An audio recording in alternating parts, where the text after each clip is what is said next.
Hey guys, tonight we're diving into a tale of something seemingly mundane, yet vital to life: salt.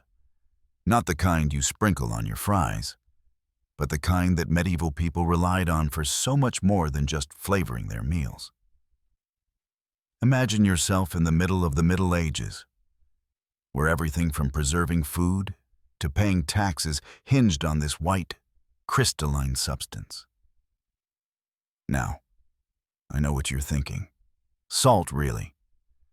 But believe it or not, this humble mineral was once so precious that it was worth its weight in gold. You probably won't survive medieval times if you can't handle the constant salt and heat combo, so don't get too comfortable just yet. Life back then was about managing your salt intake, even to the point where it could dictate your social standing. So, before you get comfortable, take a moment to like the video and subscribe, but only if you genuinely enjoy what I do here. And hey, why not drop your location and the time of night it is where you're tuning in from? It's always cool to know who's joining the journey. Now, dim the lights, maybe turn on a fan for that soft background hum, and let's ease into tonight's journey together. Salt. It's one of those things we barely think twice about today. We grab it, shake it, and maybe toss it in a recipe without a second thought. But for medieval people, salt was far from trivial. It was a necessity. Its uses stretched far beyond the kitchen, and it became a commodity so crucial that entire economies and power structures were built around it. People in the Middle Ages didn't have refrigerators, freezers, or anything to preserve food except for good old salt. It was life or death essential, used to keep meat from spoiling and fish from going bad. You couldn't just pop out to the corner store to grab a fresh loaf of bread. Everything had to be salted, or you'd be staring at moldy, rancid food in no time. In fact, salt was so important that it sometimes acted as currency. Yes, you heard that right. Salt was used to pay workers, and in some places, it became a standard form of trade. Imagine working a job where your salary was literally salt. "I'll pay you in salt," someone might say, which probably wasn't as disappointing as it sounds, especially if you lived in a region where salt was a rare commodity. The more salt you had, the more power and influence you held. It's no wonder that medieval rulers kept a tight grip on salt production and distribution. You had to pay a price, both literally and figuratively, for something as simple as seasoning your dinner. But the story of salt doesn't end there. In fact, historians still argue over exactly when salt became so tightly tied to medieval economics. Was it the result of the collapse of the Roman Empire and the fragmentation of trade routes? Or did salt just naturally emerge as a commodity due to necessity? One thing's for sure. Whether it was for preservation or currency, salt was more than just a kitchen staple in medieval times. As we continue, let's shift gears and focus on an unexpected twist in the story of salt: its role in dividing society. In the medieval world, salt wasn't just a simple commodity you could pick up at the local market. It was a powerful social marker. Imagine it. You might think of wealth in terms of gold or land. But back then, salt was often just as valuable, and it wasn't equally accessible to all. The disparity between those who could afford salt and those who couldn't became a significant social divider. Salt, in a way, had its own version of VIP status. So, what did this mean for everyday life? Well, the ability to afford salt wasn't just about seasoning your food or curing meats. It was often tied to your social class. Those who could access large quantities of salt had an advantage, whether for preserving their food, enhancing their meals, or trading. It wasn't uncommon for the wealthier classes to enjoy an abundance of high-quality salt, while the poorer folks had to settle for whatever they could scrape together. And salt didn't just stay in the kitchen. It crept into many aspects of medieval life. The wealthier families used salt to preserve meats, store fish, and even as an element in their beauty routines. They could afford the finest, purest salt, which meant their meals were tastier, their food lasted longer, and their skins were softer. No, really. Meanwhile, the poor often had to rely on less pure, cheaper forms of salt, which weren't as effective in food preservation and weren't as easy to come by. You might have been able to eat your fill, but without salt, there was a chance your food would spoil far quicker, putting you in a precarious position. Imagine working long hours just to feed your family, only to have your efforts undone by a lack of one simple thing. But beyond that, salt's presence, or absence, was more than just a practical matter. It was a symbol of your place in the social order. Historians still argue whether this social divide was the primary reason behind salt's importance in the medieval economy, or if it was simply the practical necessity that determined its value. Some argue that salt was viewed as a luxury due to its scarcity in certain regions, while others suggest it became a symbol of power due to its ability to control resources. Either way, it's clear that the availability of salt played a huge role in determining your place in medieval society. And of course, these social distinctions didn't stop at food. Salt became a part of social rituals, too. It was often used in wedding feasts and religious ceremonies, marking the salt's dual status as both a daily necessity and a symbol of wealth and power. And, as we'll see, salt's significance went far beyond the dining table and the market. Now, let's take a deeper dive into how medieval people actually got their hands on this precious substance. The process of salt production in the Middle Ages was no easy feat. It was labor-intensive, time-consuming, and at times, downright grueling. Salt wasn't something that just grew on trees or appeared out of nowhere. It had to be extracted from the earth or harvested from the sea, and this required some serious effort. Picture yourself in the boots of a medieval worker, toiling under the hot sun or in the damp salt mines, trying to gather what would be a lifeline for many. Salt mines were one of the primary sources of this essential commodity. But extracting salt from the earth wasn't like walking into your local store and picking up a carton of salt. Miners had to dig deep into the earth, often in dangerous, damp conditions. The work was physically demanding, with long hours spent under low lighting, chipping away at rock to extract the salt beneath the surface. You'd find yourself hauling tons of heavy material and facing the ever-present danger of tunnel collapses.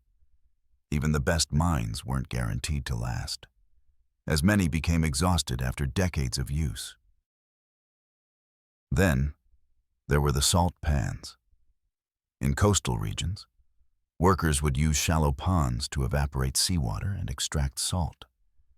The process involved filling these pans with seawater and letting the sun do its magic, slowly evaporating the water and leaving behind salt. It sounds straightforward, right? Well, it was anything but. The weather had to be just right, too much rain, and the salt wouldn't form, not enough sun, and it would take forever, and even after the evaporation process. The salt still needed to be carefully harvested. It wasn't a quick process by any means. Imagine how long it must have taken for medieval workers to gather enough salt to make it worth their while. For every bag of salt you brought home, there was a world of labor behind it. Historians still argue about which method was more efficient, though some believe that salt mining was the more reliable method because it could be done year-round. while others argue that the salt pans, although more weather-dependent, were much cheaper to run and could yield a greater quantity of salt in the right conditions. Either way, whether it came from deep within the earth or from evaporated seawater, the process of getting salt was far from easy, and in the harsh, cold winters of medieval Europe, the salt harvest could make or break an entire region's survival. As we move forward, let's take a look at the long and sometimes perilous journey that salt had to undertake before it ever reached the table. Once it was mined or harvested, salt wasn't just ready for use. It had to be transported, sometimes over incredibly long distances. The salt trade in medieval Europe was a massive undertaking, and getting salt from the source to the people who needed it involved everything from dangerous overland treks to riverboat rides and, of course, navigating political tensions and logistical nightmares. Think about the sheer scale of this operation. Salt was, quite literally, worth its weight in gold, and transporting it wasn't just a casual errand. Salt merchants and traders would load up their carts, horses, or boats with the precious cargo, knowing full well that even the slightest mishap could mean huge financial loss. If you were unlucky enough to be on one of those riverboats, imagine how vulnerable you'd feel, floating down those murky waters, guarding bags of salt.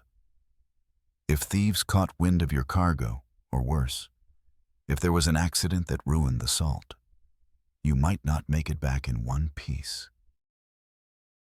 And that's not even considering the land routes.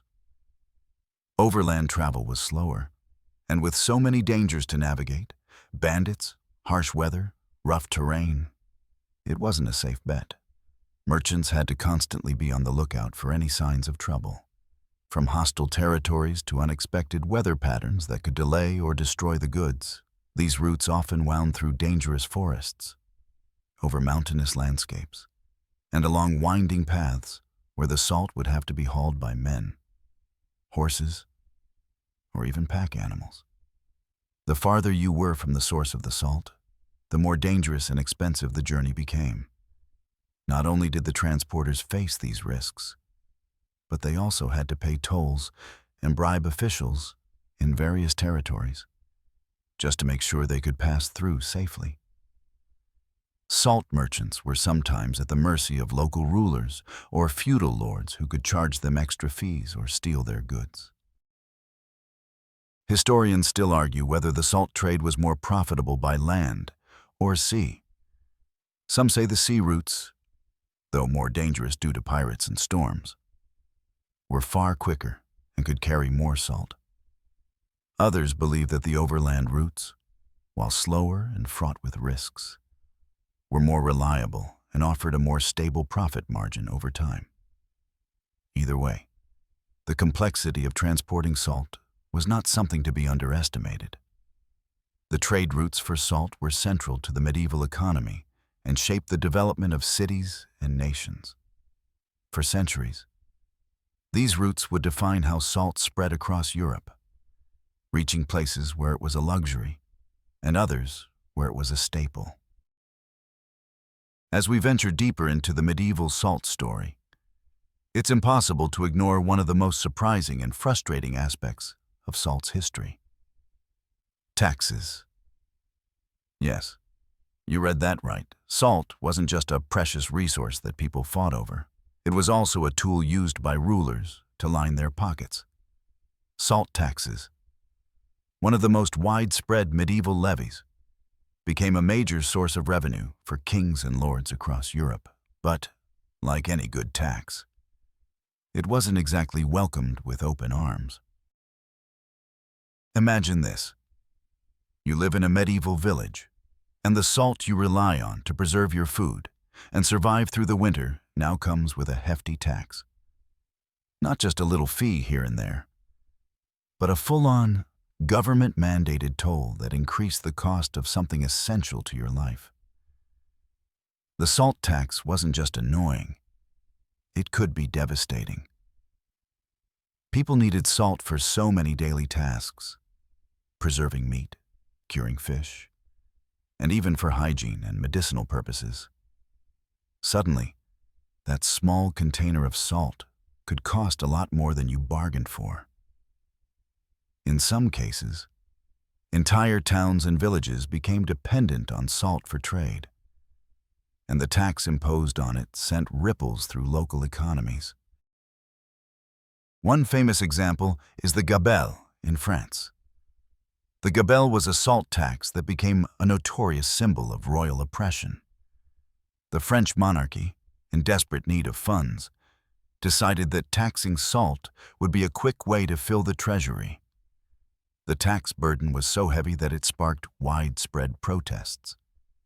Peasants and townspeople resisted the tax, sometimes violently, and the gabelle became one of the major grievances leading up to the French Revolution.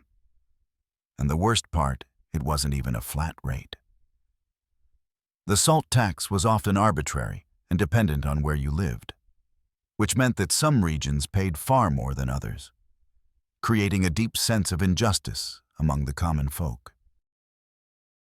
Historians still argue about the long-term effects of these salt taxes. Some claim that the taxes exacerbated social unrest, while others believe they were necessary for maintaining the infrastructure of the medieval state. Either way, it's clear that salt taxes weren't just a matter of economics. They were deeply tied to power, politics, and the control of resources. The burden of these taxes left a bitter taste in the mouths of those who had to pay them. And for those on the lower end of the social scale, the salt tax could mean the difference between surviving a harsh winter or going hungry. Let's pause for a moment to explore something a bit different. Salt's role as a medieval cure-all. That's right. Salt wasn't just a culinary ingredient or an economic powerhouse. It was also believed to have mystical, almost magical properties. In the Middle Ages, salt was so revered that people thought it could heal a variety of ailments. It wasn't just for preserving food or paying taxes. It was touted as an essential component of health and well-being. Picture yourself in this time period, where every wound or illness could be treated with a pinch of salt, or so people thought. Medieval physicians often recommended salt for a variety of ailments, believing it had antiseptic qualities that could ward off infection. Salt was used to clean wounds, stop bleeding, and even to treat the occasional infection. Imagine a medieval doctor looking at a deep cut and saying, "Don't worry, a little salt will fix that right up." While we now know that salt can help clean minor wounds by drawing out bacteria, the medieval folks took it a step further, believing that salt could cure almost anything. Whether it was used to treat the common cold, balance bodily fluids, or even calm down a fever, salt was part of every household's medicine cabinet. But the use of salt didn't stop there. The idea that salt could prevent sickness and maintain good health led to some truly quirky salt remedies. For example, salt was often mixed with water and used as a gargle to treat sore throats. It was believed to not only help with throat inflammation, but also to clean the mouth and freshen breath. It's interesting how something so simple became the cornerstone of many early medieval remedies, often used in ways we would find strange today. The same goes for salt baths. Medieval people would soak in salt water, thinking it would heal the body and mind, relieve pain, and improve skin conditions.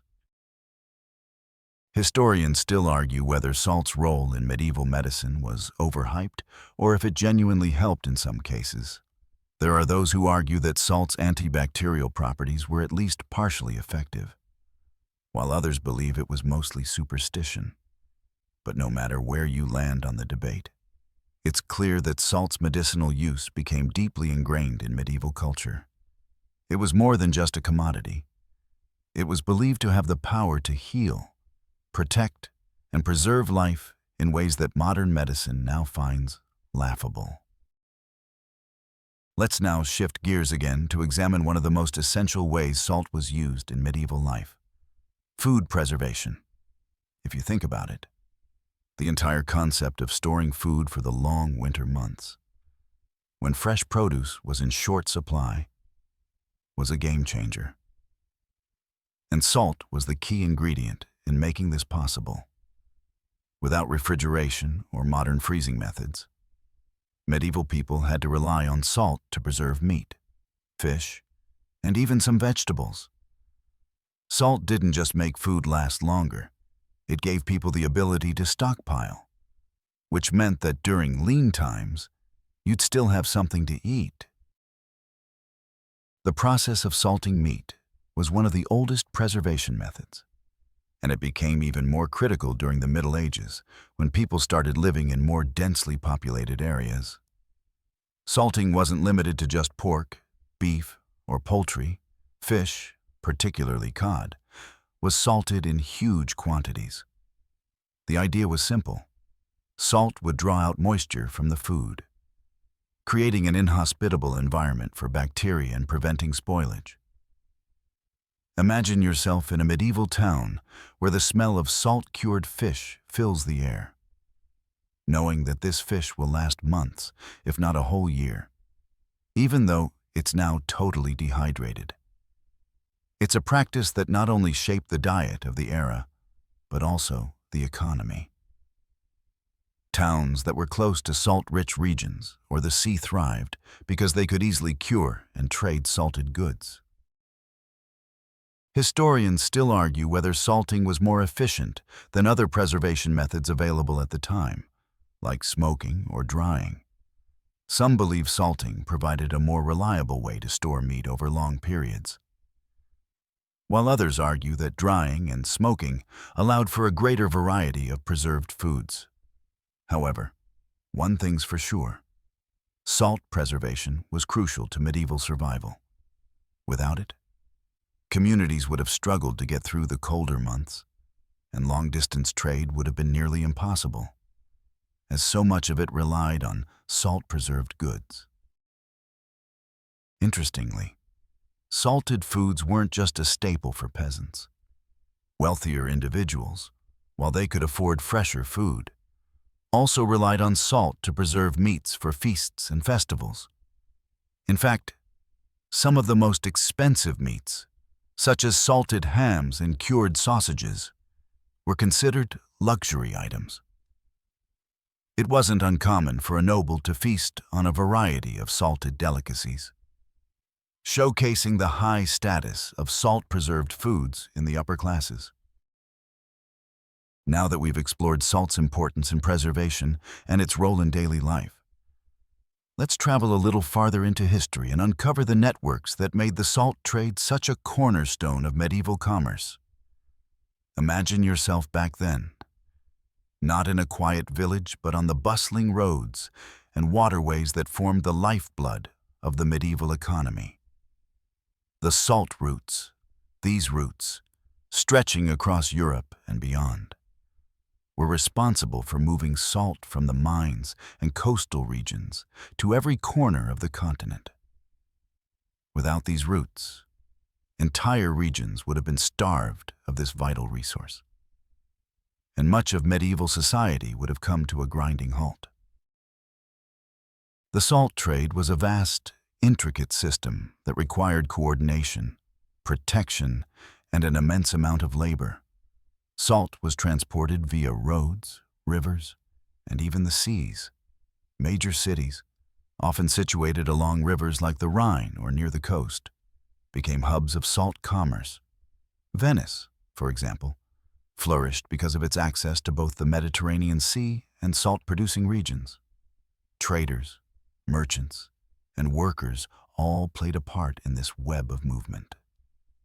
The process wasn't simple, though transporting salt over long distances was no small feat. When the rivers froze in winter, for instance, it halted trade completely. So merchants had to rely on overland routes, which were often long, rough, and fraught with danger. One of the most famous routes was the Salt Road. which ran across Central Europe and connected major salt-producing regions, like the mines of Halle in Germany, to Italy and beyond. The Salt Road wasn't just a route for trade. It was a lifeline that connected regions, cities, and kingdoms. People along the route relied on salt for food preservation, health, and their economies. So merchants had to keep it moving, often under the watchful eyes of both lawmen and thieves. The routes themselves were dangerous, not just because of the risk of theft or bad weather, but because they passed through hostile territories, kingdoms in conflict, and regions where brigands lurked in the shadows. Transporting salt over long distances wasn't just about keeping the salt dry and safe. It was about avoiding everything from bandits to rival merchants looking to seize the precious commodity. Salt merchants could find themselves embroiled in border disputes, political conflicts, or worse, all because of the seemingly humble resource they were transporting.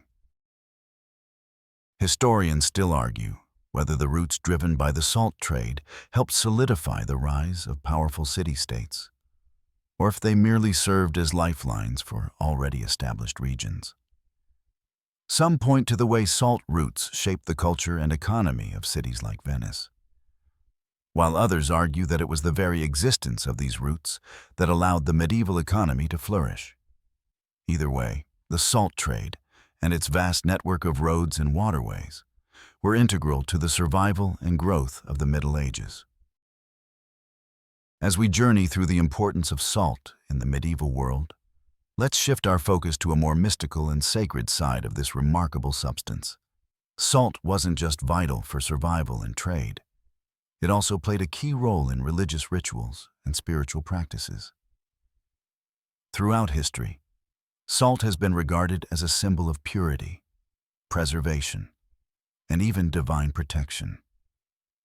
In the Middle Ages, it was used in countless religious ceremonies, from Christian blessings to pagan rites, making it a powerful element in the spiritual life of medieval people. In Christianity, salt was often used in various sacraments. For example, it was incorporated into the baptismal rite, where it symbolized purity and the cleansing of sin. In medieval times, salt was also added to holy water to purify it before it was used in rituals. Priests would bless salt, and it was believed that this blessed salt could protect against evil, sickness, and misfortune. Salt was also part of the Eucharist, where it represented the covenant between God and humanity. But it wasn't just Christianity that had a special relationship with salt. In the pagan traditions of the time, salt was considered a potent protector against malevolent forces. Many believed that salt had the power to ward off evil spirits and protect the home. It was often placed around doors and windows as a barrier to keep out harmful entities. The symbolism of salt as a purifier and preserver was deeply ingrained in these pre-Christian beliefs, making it a substance that transcended mere material utility. Vikings, for instance, had their own unique connection to salt, where it appeared in rituals and feasts. In Norse mythology, salt was considered a gift from the gods, with some tales even suggesting that it was a key element in the creation of life. Salt was used in offerings to the gods and was also consumed during sacrificial rites, a practice designed to ensure prosperity and protection for the community. Salt's association with life, protection, and vitality made it a revered substance in multiple spiritual traditions, linking it to both the divine and the everyday. Historians still debate whether salt's sacred status was more than just superstition, or if there was a deeper cultural significance behind its widespread use in religious practices. Some suggest that its high value and preservation qualities made it a natural choice for sacred rituals, while others believe the connection goes beyond mere practicality and taps into a more universal human desire to protect and purify. Whatever the reason, salt played a pivotal role in the spiritual and religious life of the Middle Ages, transcending its physical properties and becoming a symbol of divine favor. Now, let's explore a darker chapter in the history of salt: the infamous Salt Wars.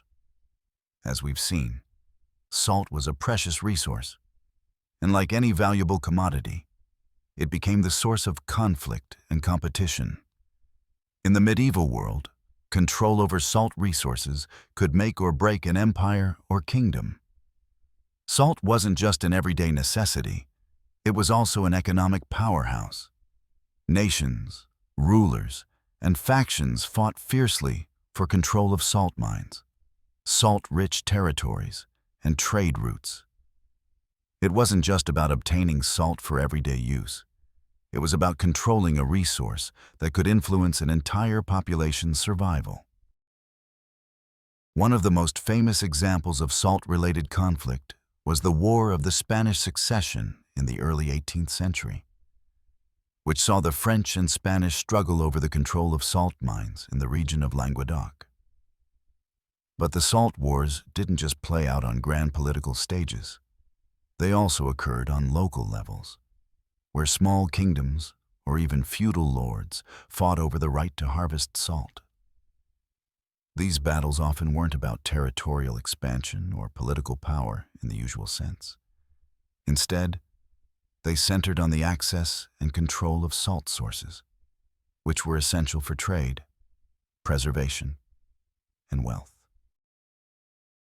In some regions, salt mines were so vital to a kingdom's economy that their control was worth more than entire towns or cities. The city of Salzburg in modern-day Austria, for example, was named after its salt, salts, which came from the salt mines surrounding the area. The Salzburg was a major source of income for the region, and whoever controlled the salt controlled a significant chunk of Europe's wealth. The salt wars in these regions were intense, with brutal battles fought over strategic salt deposits that would allow the winner to dictate the economic flow of entire regions. In places like Venice, where salt was critical for both the economy and cuisine, the control of salt was fiercely guarded. Venice's salt monopoly became a major aspect of the city's power and wealth, with the salt trade contributing greatly to its dominance over the Mediterranean. Other city-states along the coast, such as Genoa, fought to maintain their share of the lucrative salt trade, often in bloody skirmishes with their rivals. Historians still debate how the Salt Wars shaped the political and economic landscape of medieval Europe. Some argue that the competition for salt resources spurred the development of more organized states and stronger economies, while others believe the wars were a reflection of deeper social and economic inequalities. What is clear, though, is that salt was worth fighting for, and controlling it meant controlling a kingdom's survival and prosperity. The legacy of these wars continues to influence our understanding of how essential resources like salt played a role in shaping history. As we continue through our exploration of salt's medieval journey, we now turn to a more subtle but fascinating aspect of life in the Middle Ages: the everyday uses of salt in the household. We often think of salt purely as a food product, but in the medieval world, salt was so deeply woven into daily life that it was used in all sorts of unexpected ways. From cleaning to preservation to even magical practices, salt found its way into almost every aspect of life. Take, for example, the use of salt for household cleaning. In the absence of modern cleaning products, medieval households relied heavily on salt to keep their living spaces clean and free from odor. Salt was used to scrub pots and pans, absorb spills, and even clean the floors of homes. This wasn't just about hygiene. It was also about creating a sense of order and control. Salt's ability to draw moisture made it a great tool for keeping things dry, and its abrasive texture helped remove dirt and grime. You might be surprised to learn that salt was an essential item in every medieval home, used as frequently for cleaning as it was for cooking. But salt's utility didn't stop there. In medieval times, salt was also used in the preservation of everyday objects, not just food. For instance, it was common to preserve leather goods with salt, especially for items like shoes and bags, which had to withstand harsh weather and wear. Salt was also used to treat wool, helping to set the dye and prevent the wool from rotting. This wasn't just a practical measure. It was a matter of preserving the value of everyday items. A pair of well-maintained leather boots could be a lifesaver in the muddy, wet conditions of the Middle Ages. And they lasted much longer with the help of salt. And let's not forget about salt's role in personal care. It was an ingredient in various early cosmetics and beauty routines. Medieval people used salt in baths, not just for its cleansing properties, but because they believed it could improve the skin's texture and health. Salt scrubs and salt-based shampoos were not uncommon, as people sought ways to keep themselves clean and healthy without the luxury of modern soaps and lotions. In fact, salt was one of the most important components in medieval beauty treatments for both men and women, making it a kind of medieval luxury item in its own right. Historians still argue about the extent to which these various uses of salt influenced medieval life. Some claim that salt was indispensable to the very functioning of medieval households, while others suggest that many of these uses were exaggerated by romanticized accounts of the period. Regardless of where you land in the debate, there's no denying that salt was a multifaceted substance in the medieval world, and it found its way into every corner of life, from the hearth to the beauty parlor. Let's now explore another fascinating and somewhat quirky aspect of salt's role in the medieval world: its connection to hygiene and personal grooming. You might not immediately think of salt as a beauty product, but in medieval times, salt was as essential to maintaining good hygiene as it was to preserving food. In fact, some medieval people even considered salt a beauty secret, believing that it could help with everything from skin problems to improving hair texture. So, how did salt fit into their daily hygiene routines? For one thing, medieval people had no access to the fancy shampoos or soaps we rely on today. Instead, they turned to basic and natural substances, salt included, to keep clean. Salt was often used as an abrasive agent in scrubs, helping people exfoliate their skin and remove dead cells. If you were dealing with acne or blemishes, salt was a go-to remedy. People would mix salt with water or even vinegar to create a paste, which was then applied to the skin as a natural treatment. It wasn't just for beauty either. Salt's antibacterial properties made it an effective way to deal with minor skin infections, cuts, and even boils, which were common at the time. Salt was also a popular ingredient in medieval hair care. Since shampoos were unheard of, people used a salt-water mixture to wash their hair, hoping to remove oils and dirt from their scalps. Salt was believed to stimulate hair growth and even prevent dandruff, although we now know that salt can dry out hair if used too frequently. Medieval people likely didn't know about the risks and instead swore by it as an essential hair care product. In fact, many people believed that salt could also make their hair shine, adding to the sense of it being a magical substance. But the use of salt wasn't limited to personal care products. In medieval times, salt played a big role in personal hygiene routines in general. It was often used to clean teeth, either on its own or combined with other natural substances like charcoal or herbs. Salt was believed to help keep the mouth fresh and prevent bad breath, and it was even used in rudimentary mouthwashes. Though these methods were far from the dental practices we use today, they show how integral salt was to people's daily routines. Historians still argue whether the widespread belief in salt's beauty and health benefits was based on its genuine effectiveness or simply its cultural importance. Some suggest that salt was effective in certain contexts, like wound care, while others argue that medieval people, lacking modern knowledge, were simply filling in the gaps with what they had. Regardless, the fact remains that salt was more than just a kitchen ingredient in the Middle Ages. It was a beauty and health product, trusted to keep people looking and feeling their best, even in a world without modern medicine or cosmetics.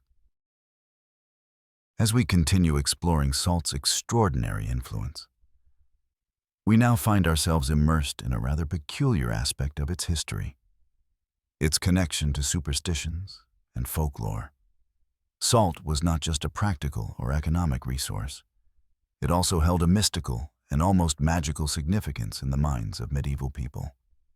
Across Europe, salt was deeply intertwined with beliefs in the supernatural, and many common practices revolved around it, especially when it came to protecting oneself from bad luck, evil spirits, or misfortune.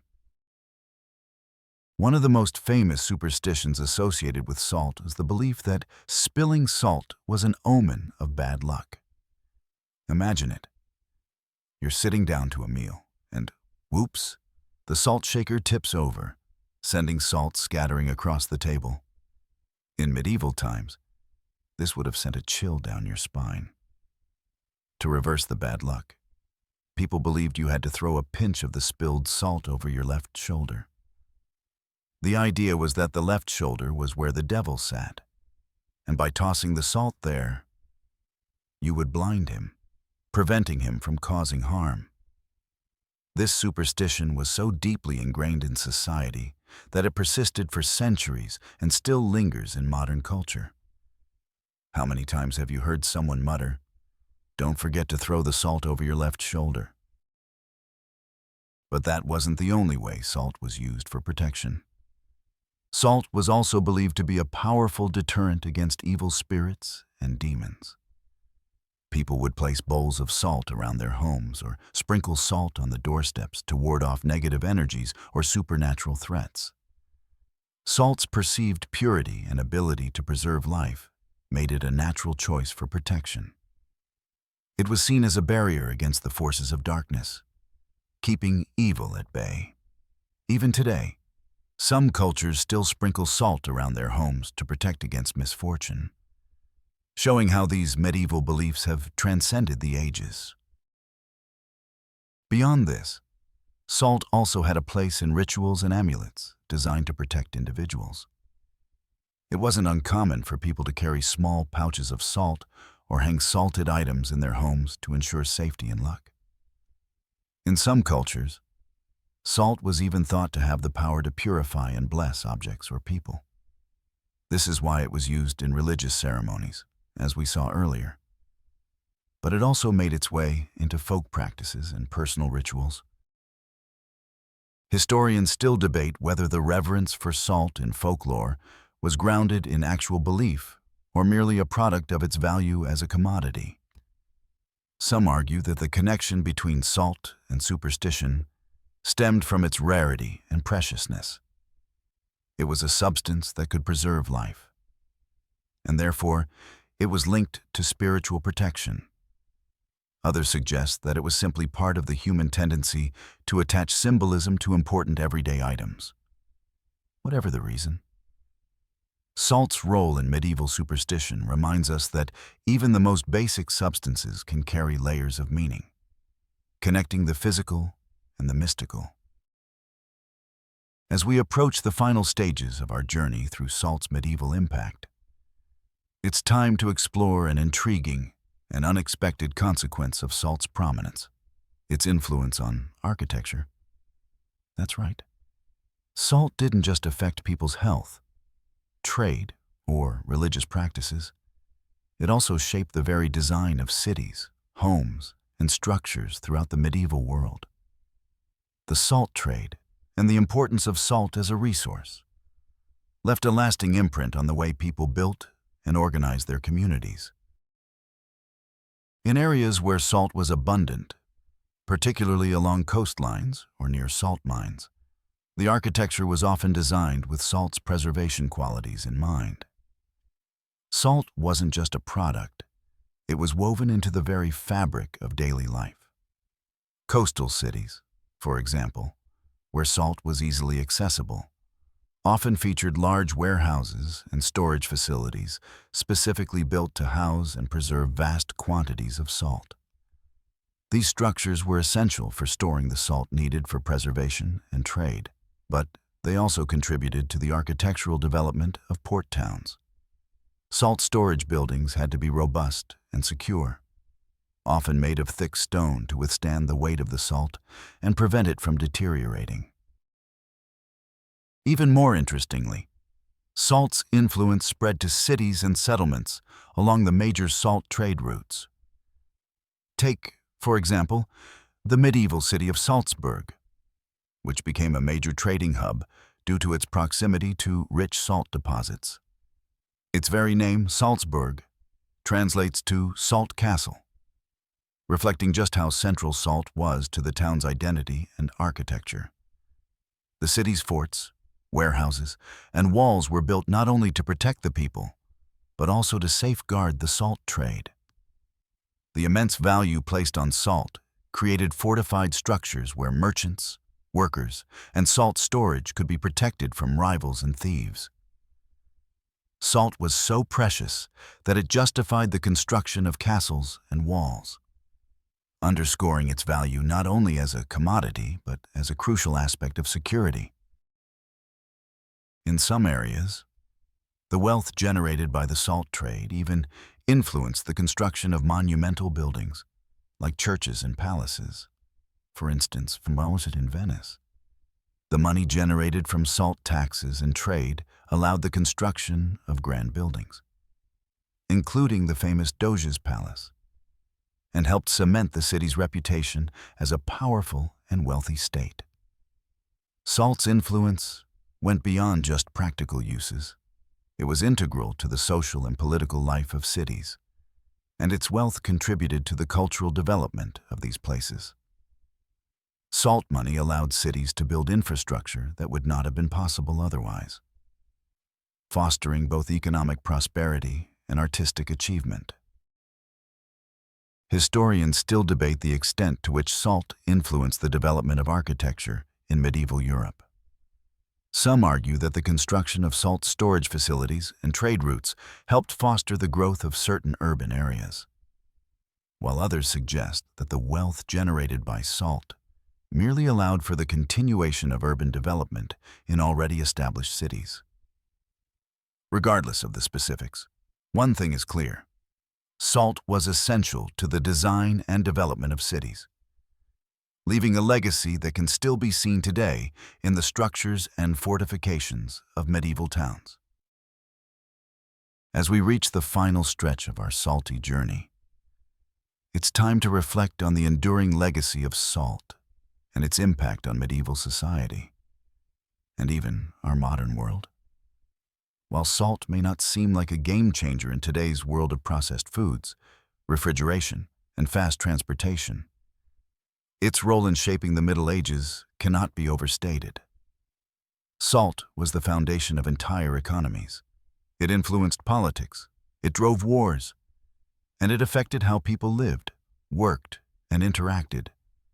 And remarkably, its influence hasn't disappeared. It still shapes our lives today, even in ways we often don't notice. Take a moment to think about how central salt was to medieval life. Without salt, entire industries would have crumbled, cities wouldn't have flourished, and even the basic act of eating would have been a different experience. People didn't have the luxury of buying fresh food year-round. Salt gave them the ability to store food and survive harsh winters. It also became a commodity so valuable that it was worth fighting for, taxed heavily. and used to regulate social classes. It influenced architecture, art, religion, and medicine. And while today we can easily pop to the store for a packet of table salt, it wasn't so simple in the Middle Ages. Salt was once white gold, as valuable as any precious metal. Despite how much salt has changed in its modern context, some of its historical significance lingers today. The word salary even comes from the Latin word for salt, salarium, which was the payment Roman soldiers received in salt. The influence of salt as a commodity carries through in phrases we use today, like worth your salt, a reminder of the centuries when salt was a symbol of value. We also still carry over some of the superstitions, like the idea of throwing salt over your left shoulder to avoid bad luck. It's fascinating how a simple substance, once so essential to survival, can have such a lasting impact on our language, culture, and traditions. Historians still argue about how salt's role has shaped the course of history. Was it more important for trade, preserving food, or shaping political power? Some argue it's the key to understanding the development of Europe's medieval economy. Others suggest that its place in medicine, beauty, and superstitions created an even deeper cultural footprint. Regardless of where historians land, it's undeniable that salt helped shape the Middle Ages in profound ways. And even though we no longer rely on it in the same way, its legacy lives on, quietly, in the background, influencing how we speak, how we live, and how we understand the world around us. Now, as we wind down, it's time to reflect on the journey. From the sweat-drenched workers in salt mines to the bustling trade routes, from the social divides to the religious ceremonies, salt has been a silent player in the story of the Middle Ages, guiding much of society's development. Its influence is felt even today, whether we're aware of it or not. So, as you relax and let go of the day's tensions, remember that something as simple as salt has shaped civilizations, economies, and traditions. And now, with that knowledge, you can drift into a peaceful sleep, knowing that you've learned a bit more about the world around you and just how far a grain of salt can take us.